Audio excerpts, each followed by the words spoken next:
Can you see my PPT? Yes, sir. Yes, it's visible. Yes, sir. Yes, sir. It's visible? Yes, Okay. sir. Yes, sir. Okay, thank you. Close close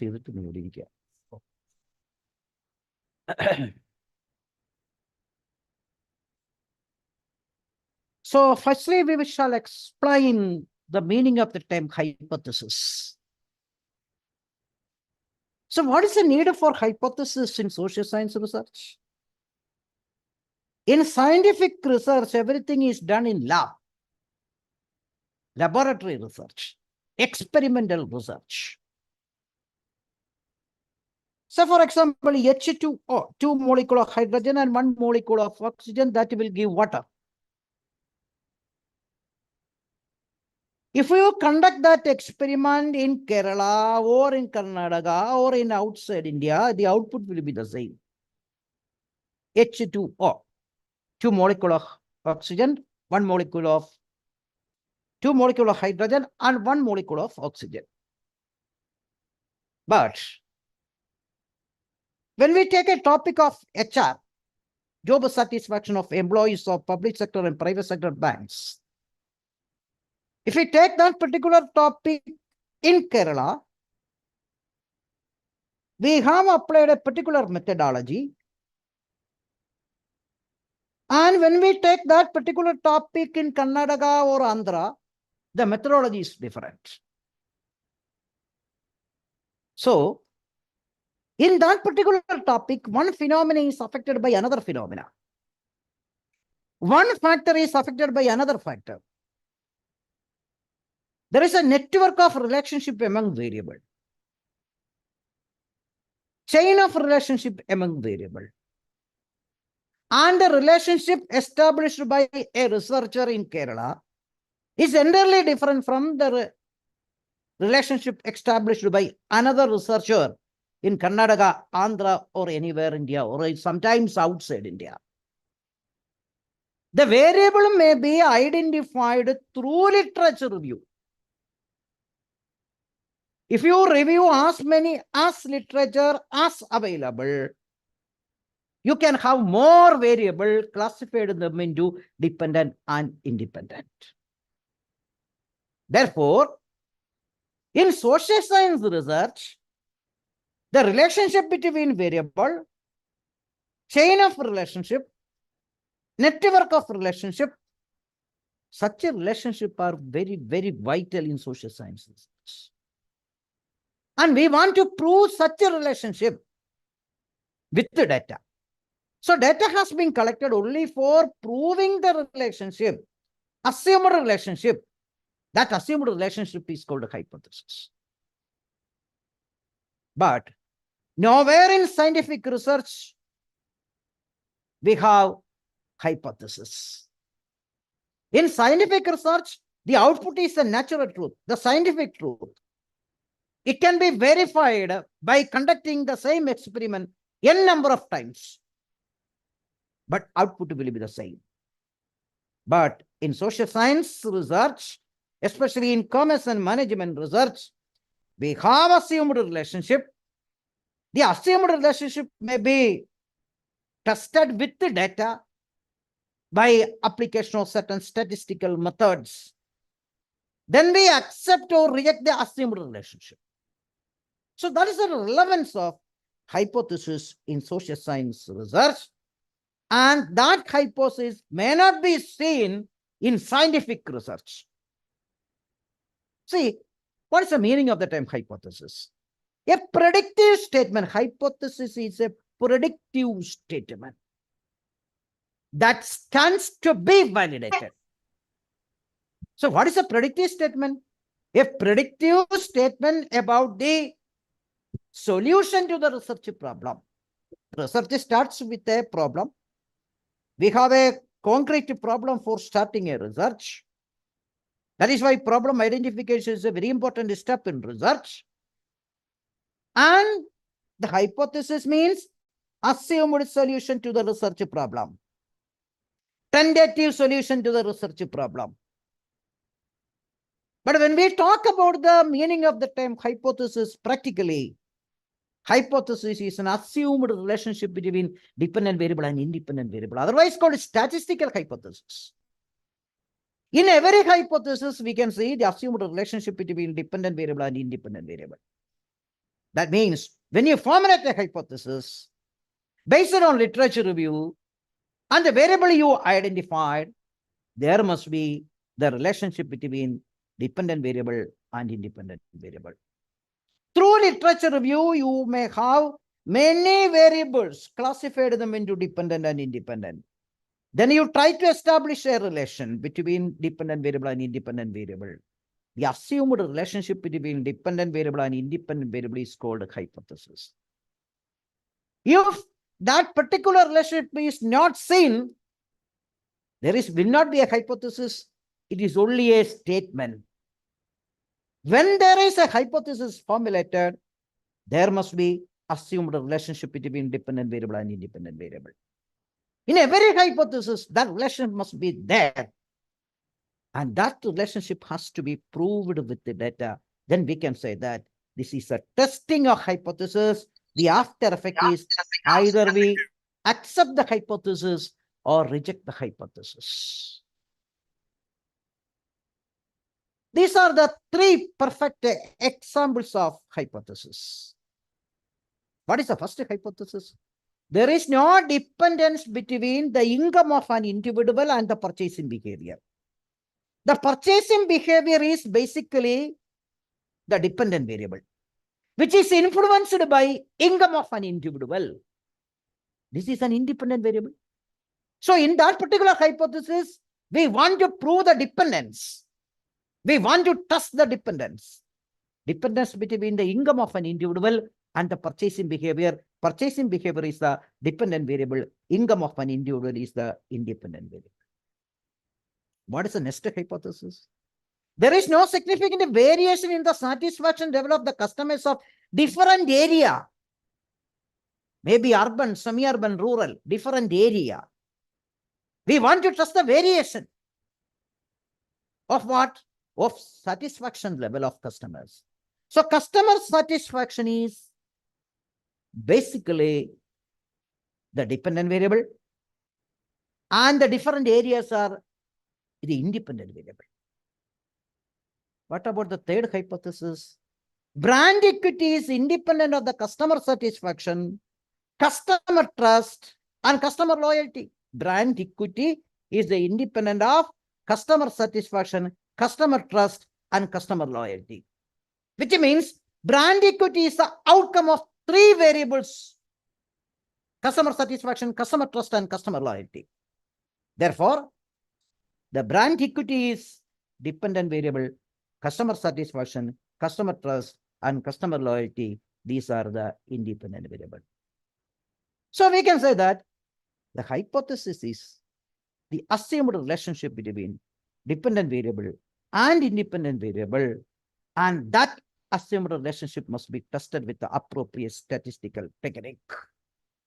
And if you have no such a relationship, there will not be any hypothesis, and you have only certain statements. Whenever you formulate a hypothesis, there must be the relationship between dependent variable and independent variable. Therefore, you must be very careful in identifying the variables through literature review and classify them into dependent and independent. So there is a question. When will the hypothesis be formulated? Stage 1, at the time of literature review. If you review a large number of literatures available on a topic, you may have more and more variables identified, classified them into dependent and independent. But somebody identified the variables and formulate the hypothesis at the time of variable identification. Okay, it is okay. But unfortunately, majority of the researchers formulate the research hypothesis at the time of data analysis. And here, stage 1 is the appropriate time for the formulation of hypothesis, because at the time of literature review, you can identify many variables, classify them into dependent and independent, then you formulate a hypothesis. This is the reliable practice for the formulation of hypothesis. Therefore, you have to verify or review a large number of documents or literature for identification of variables, classify them into dependent and independent, then try to establish the assumed relationship. That means formulate the hypothesis. So based on the hypothesis formulated, the hypothesis may be tested with appropriate statistical methods. For that purpose, we collect the data. Then do the analysis. The analysis may be classified into three: univariate, bivariate, and multivariate. So univariate analysis is otherwise called a one variable analysis. That means you have only one variable in your hand and do the analysis. So for example, the sale of a product for over the last 6 months. Total amount of sale for a product for the last 6 months. You have only one variable. You can calculate the mean value. You can calculate the compound growth rate. You can calculate the coefficient of variation of sale for the last 6 months.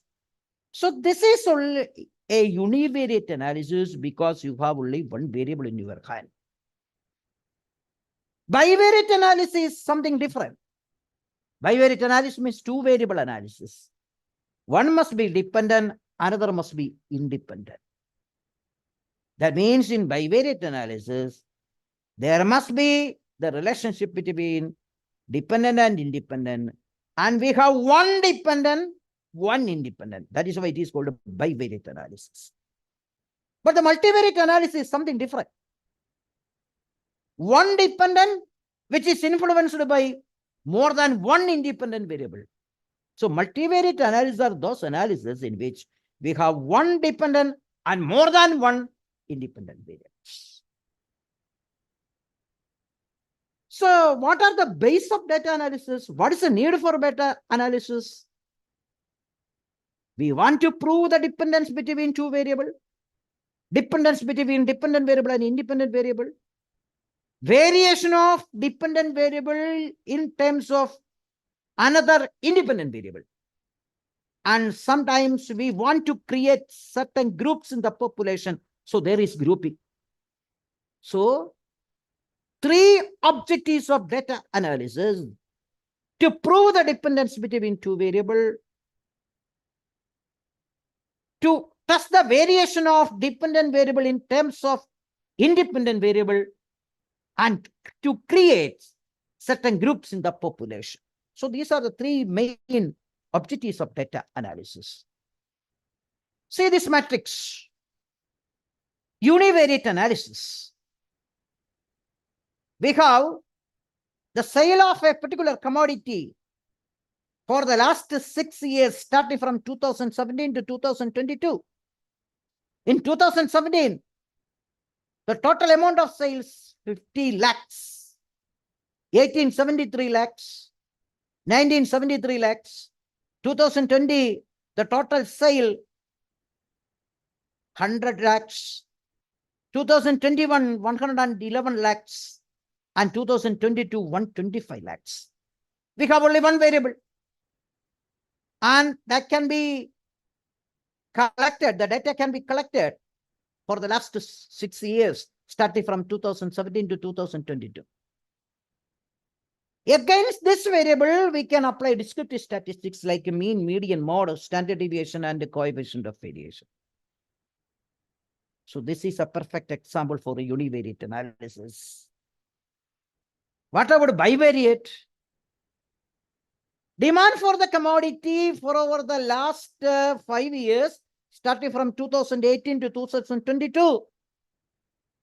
2018, the demand for the commodity is 1.2 lakhs. 2019, it decreased to 1 lakh. 2020, it increased to 1.5 lakhs. And in 2022, the demand for the commodity is 1 lakh only. Similarly, the price charged for the commodity for the last 5 years. In 2018, 100, 19, 110, 2020, 95, and in 2022, the price charged for the commodity is 110. So there must be a relationship between the price charged for the commodity and the demand for the commodity in the marketplace. Whether the price affects demand or whether the demand is influenced by price. Demand is the outcome. Demand is the dependent variable and price is the independent variable. And we want to measure the dependence between demand and price. The cause and effect relationship between demand and price. So demand is the dependent variable, price is the independent variable. And this relationship can be tested by a number of techniques. That is called a bivariate analysis, in which normally we use regression based on the nature of the data, correlation, t-test, one-way ANOVA, and non-parametric, some of the non-parametric tests. This is another example for multivariate analysis. Demand for the commodity for the last 5 years, price charged for the commodity for over the last 5 years, and advertisement expenditure incurred by the firm for the last 5 years. Demand is influenced not only by price, but the advertisement expenditure also. Demand is a function of not only price, but advertisement expenditure. Demand is a dependent variable, price and the advertisement expenditures are the independent variables. So, this is a perfect example for multivariate analysis. Normally, a large number of statistical methods are available for multivariate analysis, starting from multiple regression, multiple correlation, partial correlation, logistic regression, factor analysis, cluster analysis, discriminant analysis, canonical correlation, conjoint analysis, MANOVA, MANGOVA, and structural equation modeling. A large number of statistical methods are available for multivariate analysis. So, univariate, bivariate, and multivariate. These are the different types of analysis used for testing of the hypothesis, in which we have one dependent variable and more than one independent variable. So in every hypothesis you formulated, there must be the relationship between dependent variable and independent variable. The relationship is something like cause and effect relationship. Cause and effect relationship. And with the data and the application of so many statistical methods, we prove the hypothetical relationship between dependent variable and independent variable, otherwise called the cause and effect relationship must be proved.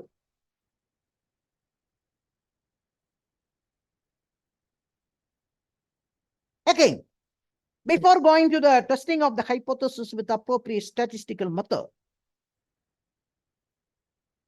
we need to identify the type of variable. That means the scale used for the measurement of variable. Normally, we use nominal scale, ordinal scale, interval scale, and ratio scale. 4 different scales normally we use. 4 different scales normally we use for the measurement of a variable. And the scaling is, appropriate scaling is used for the construction of a questionnaire for data collection. You remember one thing, the use of a particular scale in the construction of a questionnaire, that will determine the appropriate statistical method used for the testing of the hypothesis. When we use nominal scale for the measurement of a variable, definitely it indicates these are the set of statistical techniques used for testing of the hypothesis. When we use ordinal or interval scales for the measurement of a variable, definitely that will determine which is the appropriate statistical method to be used for testing of hypothesis.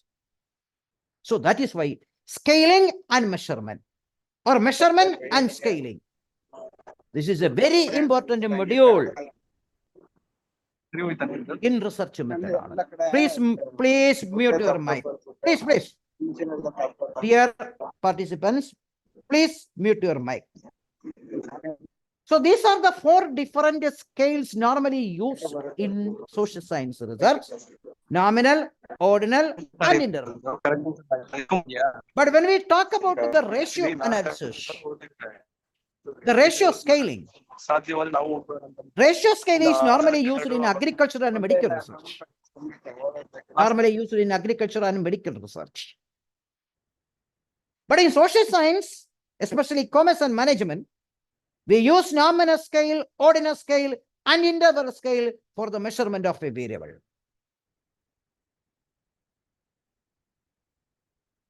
See,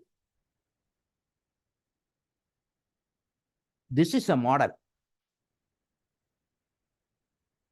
In the first box, many variables are listed.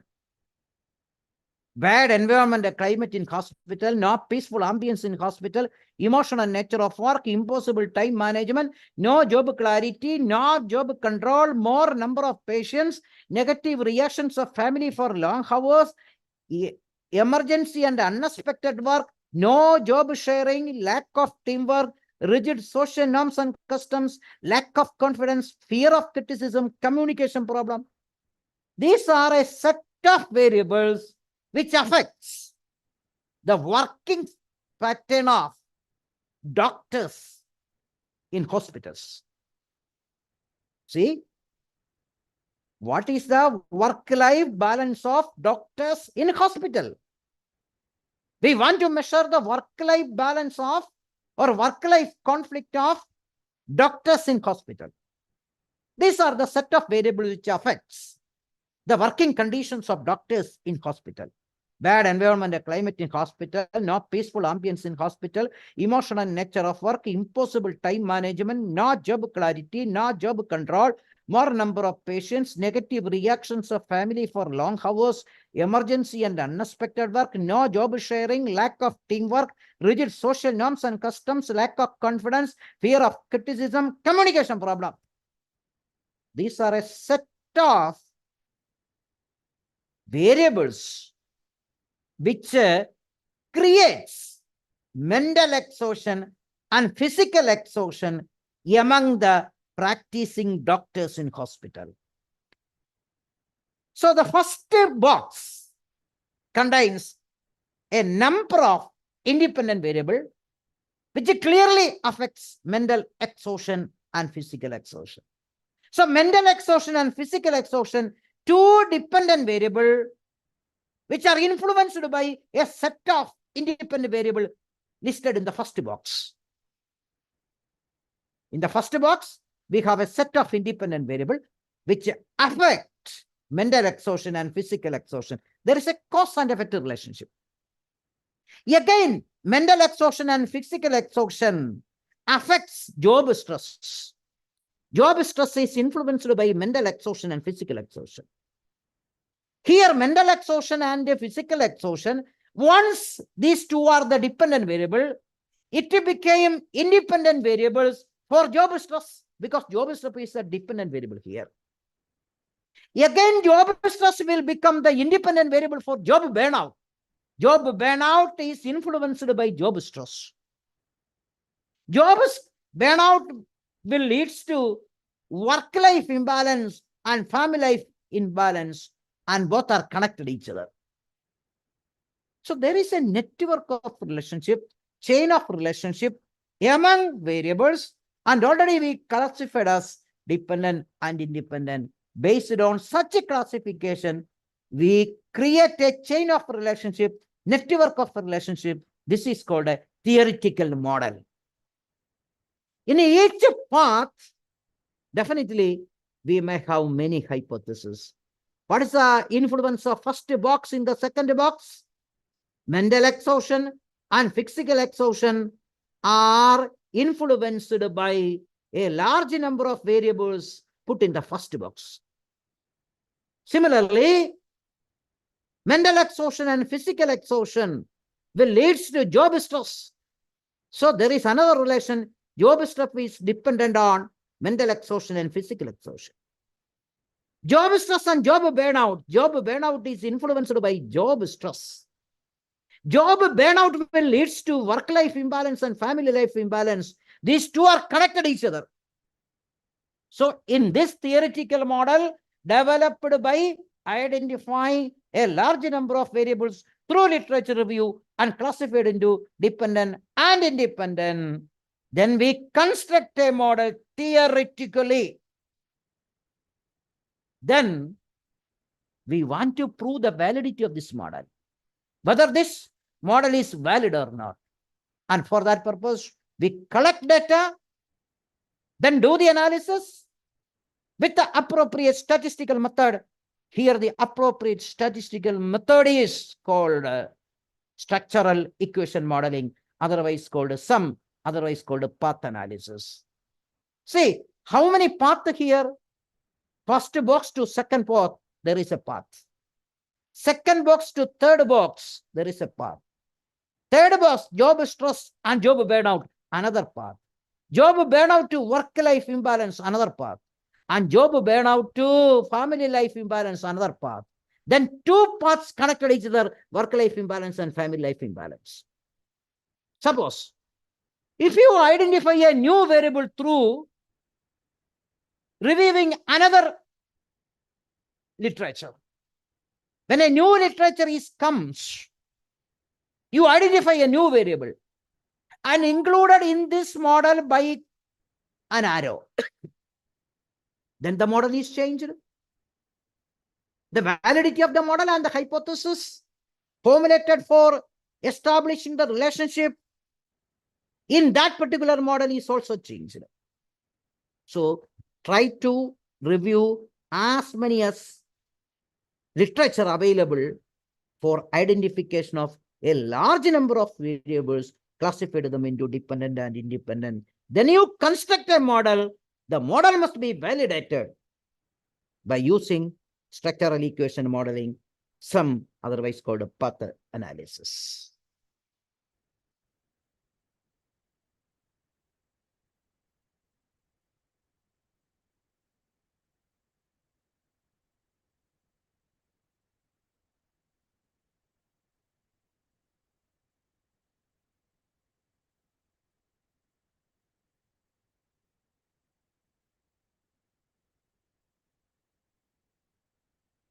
See,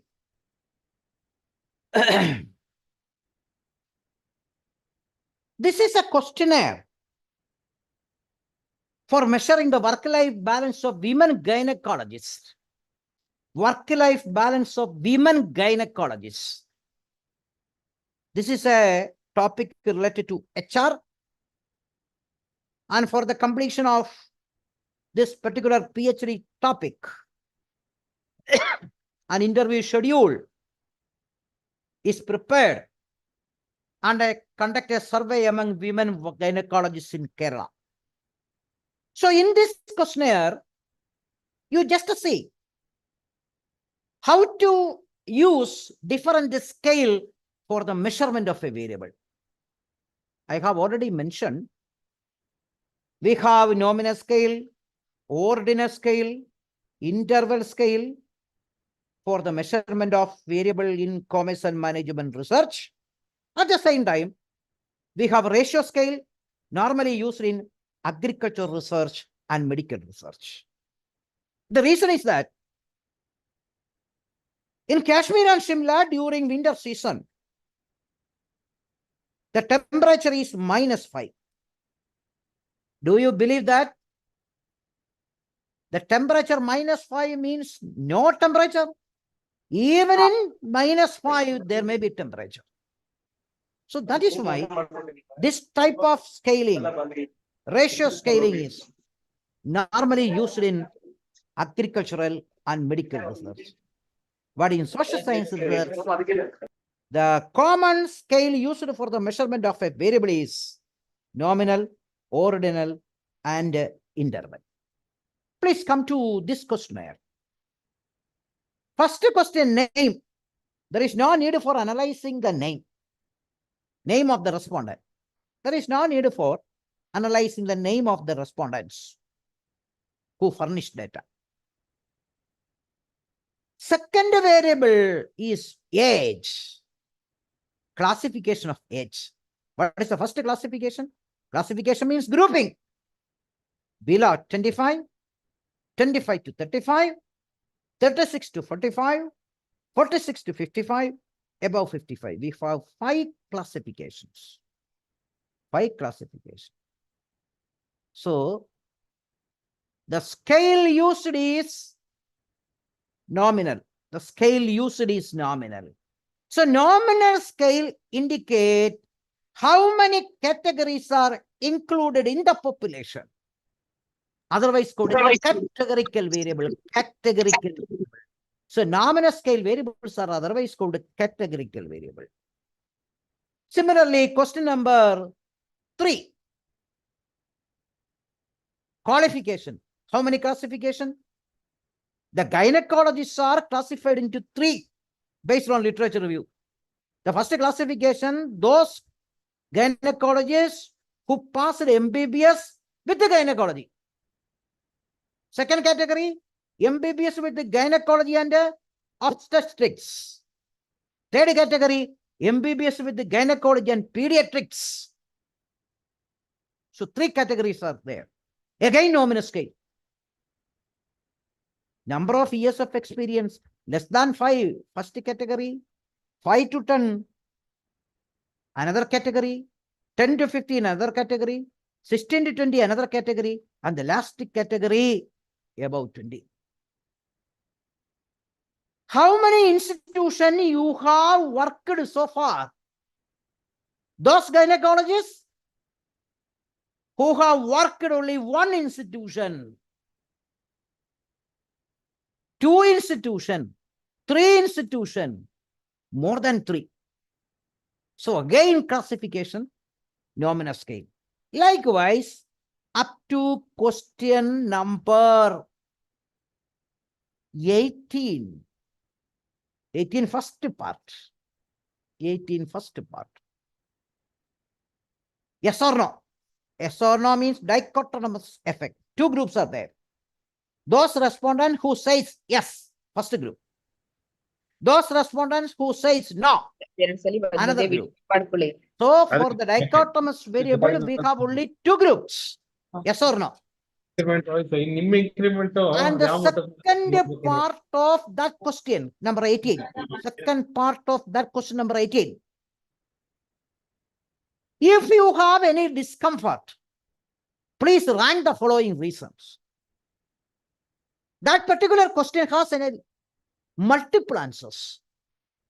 Question number 18, second part, so many reasons which create discomfort. So many reasons means so many answers. That particular question has multiple answers. Then we have to rank it. If a question is having large number of answers, that means multiple answers, there is a need for ranking to get the highest preferences. Here, the scale used is ordinal ranking. Here, the scale used is ordinal ranking. Then what about question number 19? This is very, very important for measurement. You are requested to mark your response on a 7-point scale. 7 for strongly agree, 1 for strongly disagree. Normally, we use 5-point scale. If you need more variation in your data, you can use 7-point scale or even 10-point scale, whatever it may be.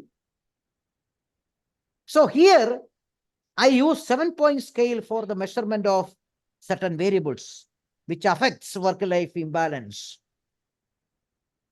What is the first variable? Bad environmental climate in hospital. Bad environmental climate in hospital, which creates discomfort among the working women gynecologists. So bad environmental climate is a qualitative variable. This is not a quantitative variable.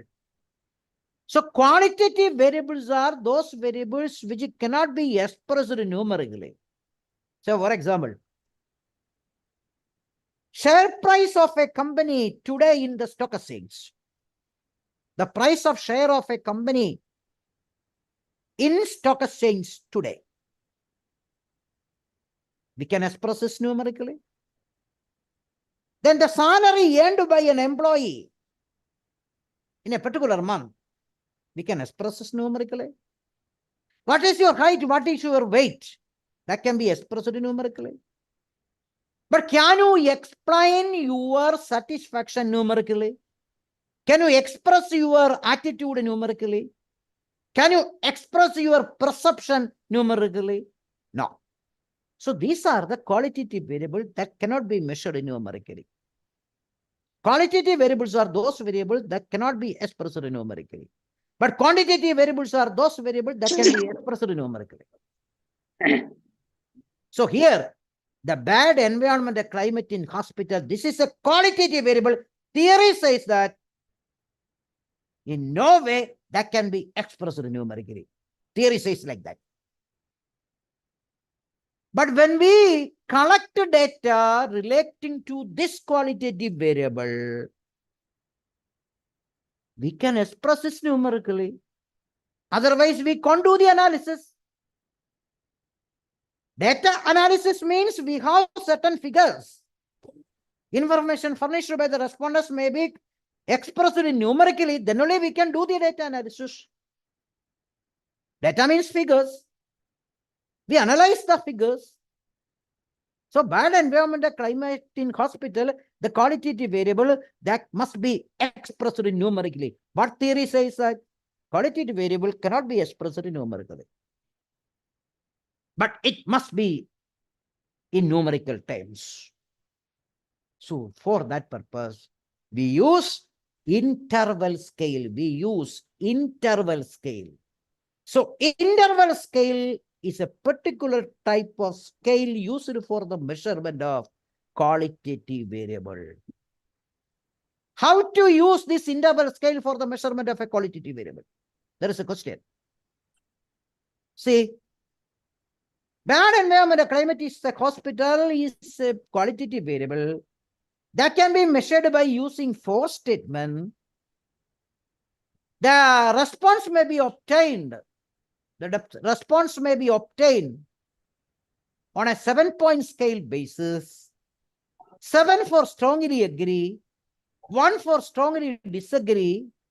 The agreement or disagreement with regard to 4 statements that may be obtained from the selected respondents on a 7-point scale basis. So there is a question normally which may come. Whether the 4 statements are enough or adequate for the measurement of this qualitative variable on a 7-point scale basis. We have only 4 statements required for the measurement of this qualitative variable on a 7-point scale basis. Why we don't have 5 statements? Why we have not used 3 statements? Instead, we have only 4 statements. That is adequate. That is required for the measurement of this qualitative variable. The 4 statements were reliable for the measurement of this qualitative variable because we have applied reliability analysis.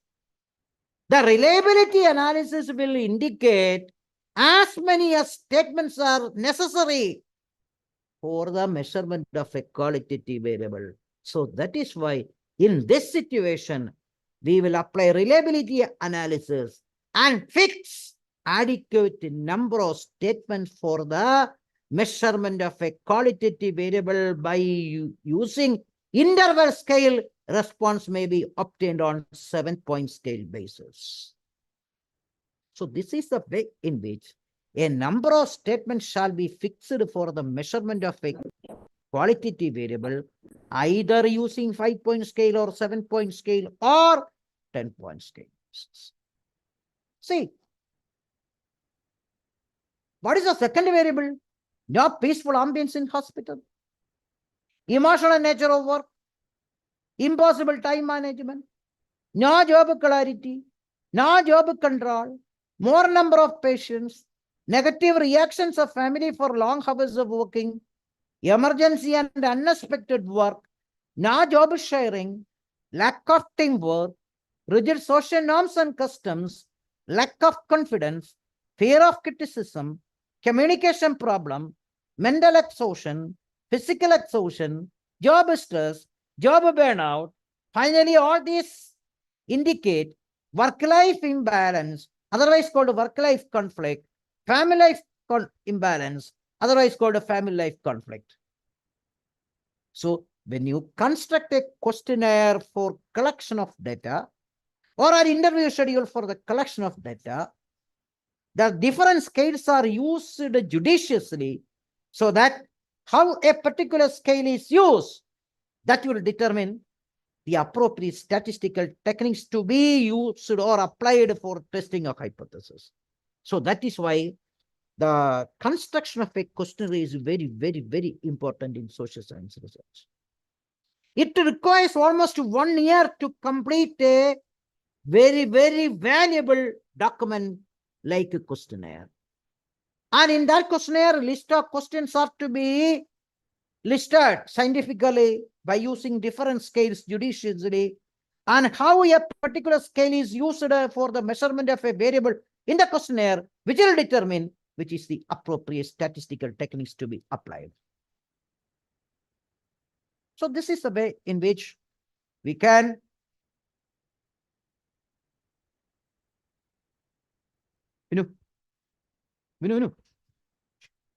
തുറന്നു വിട് അടുത്ത ആഴ്ച വന്നാൽ ഞാൻ നോക്കിയിട്ടുണ്ട് comment എഴുതിയിട്ടുണ്ട്. So a larger number of variables may be included in the questionnaire, and such variables may be classified as quantitative or qualitative.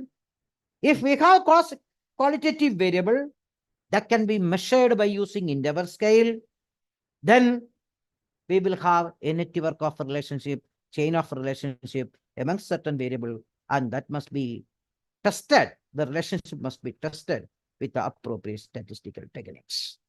So you will be very careful in constructing a questionnaire or interview schedule for data collection. Next. See, this is a data set of that particular questionnaire. The data collected through that particular questionnaire, and the data is entered in the spreadsheet of the SPSS for analysis. See, SPSS is a software having a spreadsheet like MS Excel, rows and columns. Instead, the spreadsheet of MS Excel, SPSS has two views, data view and variable view. So in that particular questionnaire, what is the first question? What is the first question? Name. Name has no relevance in analysis. Therefore, entering the data with the question number 2. We start entering the data with the question number 2. See, question number 2. The name of the variable is age. So many options are in SPSS. The first column, question number 2, the name of the variable is age. Question number 3 in the questionnaire, qualification. Question number 4 in the questionnaire, number of years of service. Number of years of service.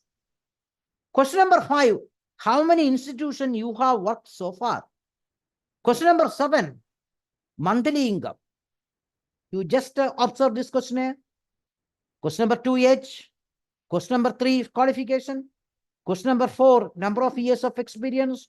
Question number 5, how many institutions have you worked so far? Monthly income. place of your stay, husband's job, number of children. These are the variable, demographic variable, and such variables upon which the data may be entered in the SPSS spreadsheet. The name of the variable, question number and name of the variable. And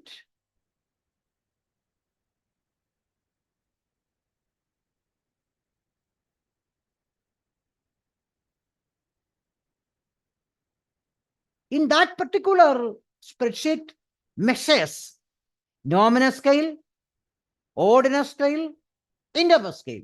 The scale must be clearly mentioned here. And at the same time,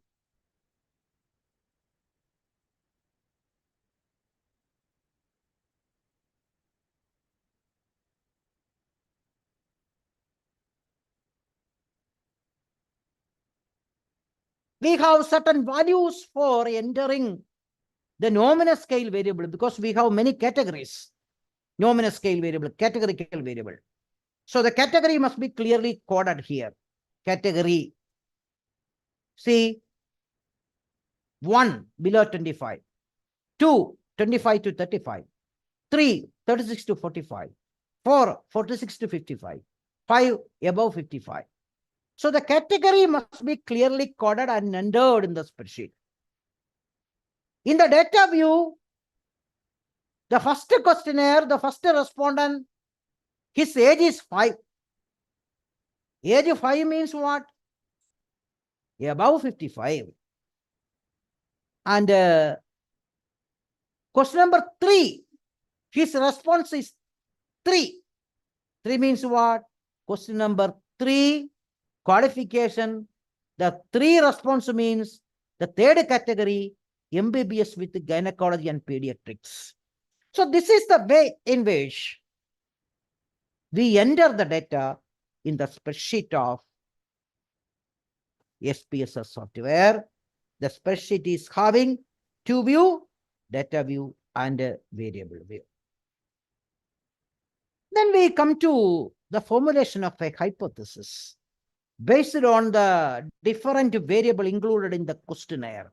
The questionnaire is very essential. The questionnaire is very important for the formulation of hypothesis.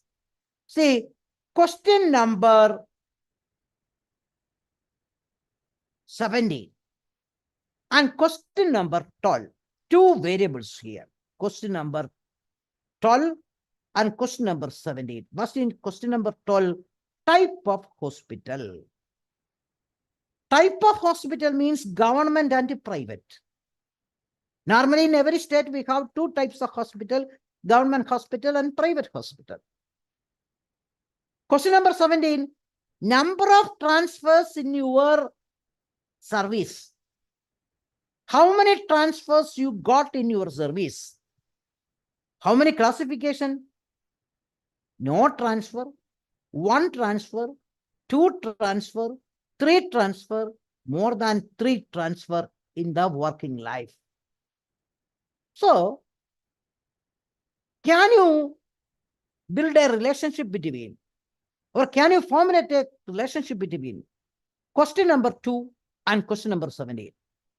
So how to formulate a hypothesis based on different variables listed in the questionnaire, and the variables may be measured by using different scale. Here I want to take question number 12 and question number 17.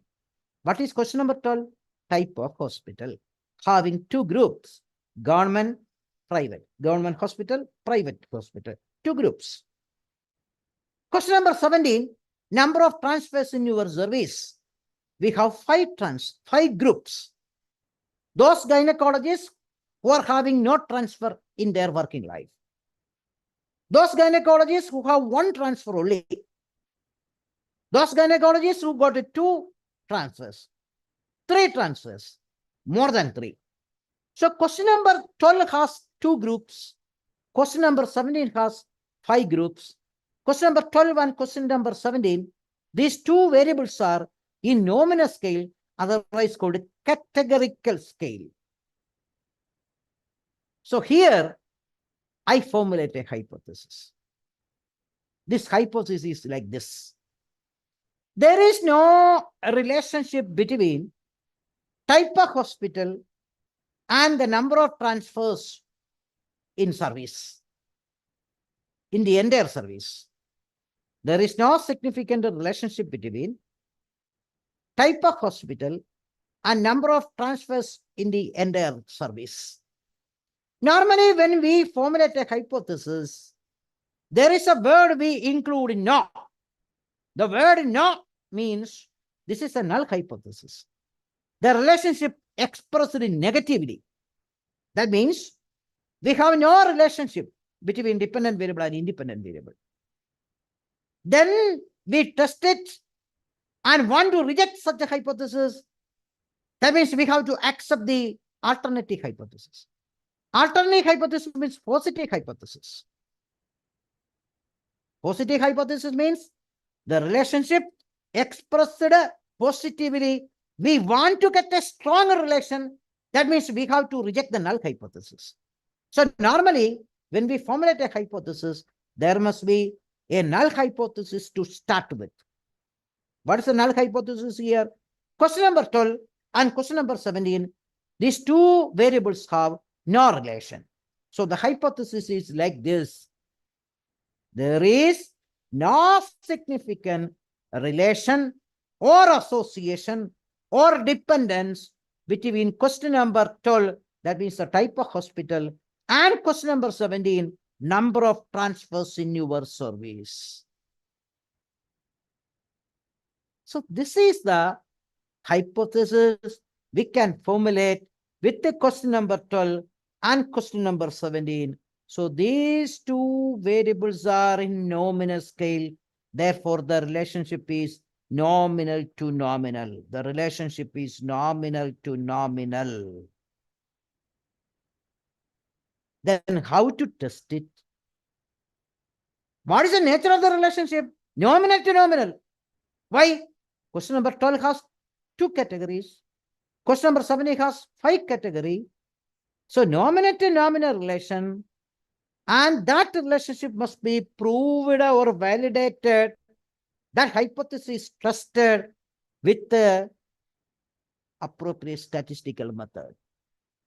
Here, the appropriate statistical method is chi-square, because nominal to nominal relation will give a cross table, otherwise called a cross tab, in which we have different cells, and there each cell we have frequency. So there is a particular rule, nominal to nominal relation or nominal scale variable will give a frequency distribution and cross table, but that will not give a normal distribution. See, nominal scale variable usually give frequency distribution. It will not give normal distribution. Therefore, the nominal scale variable will create the cross tables. Therefore, we will go for non-parametric test to apply. The appropriate non-parametric test here for testing of this particular hypothesis, there is no significant relationship between the type of hospital and the number of transfers in the entire service. That hypothesis is tested with the chi-square test. Chi-square is the appropriate statistical method for testing of this hypothesis. See, how to test this hypothesis with the chi-square by using SPSS software. See, in the SPSS software, we have analyze menu, click it, descriptive statistics, select it, cross tab. I have already mentioned, nominal to nominal scale variable will give you a cross table in which different cells are there, and each cell will occupy the frequency distribution, and the nominal scale will not give a normal distribution. That is very important. That is why we will go for the application of non-parametric test to test the hypothesis. Here the relation is nominal to nominal. So crosstab. What is the question number? The question number is 12. Question number 12. We select it and put into row. Question number 17. Next one. We select it, put into column. The statistics we need is chi-square. I-square. Then continue. And we need a frequency distribution. For that purpose, we need a row percentage. Row percentage. Continue. Click OK. What is the nature of the output here? You observe.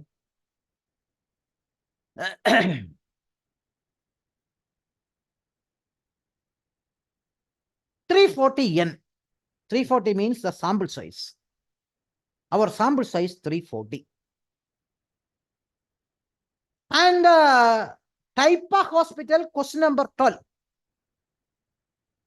Type of hospital, question number 12. Number of transfers, question number 17. Actually, we established the relationship between two questions, question number 12 and question number 70, two variables, type of hospital and number of transfers. And number of transfers, the variable has 5 categories. Question number 12, type of hospital has 2 categories, government hospital and private hospital. Number of transfers. These two are nominal scale variable. Nominal scale variable will give a cross-tabulation. So in the cross-tabulation, we have many cells in which there is a frequency distribution. Total number of gynecologists selected, that means the total sample, 340.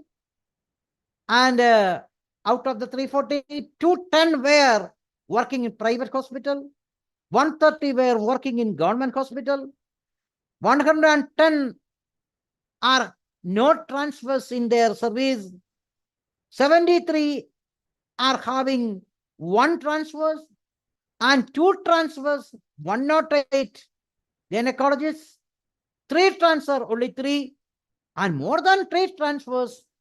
Here, the frequency of gynecologists 46. Altogether 340. So what is our interpretation based on the crosstalk? Our interpretation is majority of the gynecologists selected out of the 340, majority of the gynecologists selected are having 1, 2, and 3 transfers. And at the same time, 110 gynecologists are having not transfers in their working life. So this is interpretation based on government hospital and private hospital and the number of transfers. Question number 12, question number 17. What is the hypothesis? There is no significant relationship between question number 12, that means type of hospital, and the number of transfers. This is our hypothesis. We want to test it. Nominal to nominal relation. For that purpose, we apply chi-square. And what is the result of the chi-square here? Here the chi-square value is 152.021. Degrees of freedom for. This is the p-value, 0.00. Asymptotic sig. This is a probability of getting this chi-square value significant. When we take a 5% level of significance, the cutoff value is 0.05. Normally, we use 5% level of significance in testing of the hypothesis in social science research. 5% means 0.05. This is a cutoff value. If the p-value is less than 0.05, here the p-value is 0.000. If it is less than 0.05, we found that this chi-square value is found significant. If the p-value here is 0.00, instead the p-value is 0.252, which is greater than 0.05, that means this chi-square value is significant. Here the chi-square value is significant. Why? Because the p-value is less than 0.5. The p-value is less than 0.05, 0.000, which means the chi-square value is significant. Here the chi-square value is significant, so that we reject the null hypothesis. What is our null hypothesis? There is no significant relationship between the type of hospital and number of transfers. That particular null hypothesis has to be rejected. Why? Because chi-square is significant. Why it is significant? Because the p-value is less than 0.05. Otherwise, the p-value is less than 0.05, 0.000. Therefore, the chi-square value is significant. Therefore, we reject the null hypothesis. That means there is a clear association between the type of hospital and the number of transfers. That means we accept the alternative hypothesis. We get a strong relationship between question number 12 and question number 17. Why? Because the chi-square value is significant. Why it is significant? Because the p-value is less than 0.05. Here the p-value is 0.00. So this is the way in which the chi-square is applied. Chi-square is one of the common statistical tests applied for testing a statistical relation which is nominal to nominal. And what are the conditions for the application of chi-square? The first condition, there will be nominal to nominal relation. Second condition, there must be a cross-tab. And third condition, in the cross tables, we have differential in which we have frequency distribution. And the fourth condition, the nominal to nominal relation or nominal scale variable will not give a normal distribution. If we have a normal distribution, definitely we will go for parametric test to apply for the testing of the hypothesis. So the chi-square test is applied based on different conditions, and the conditions are very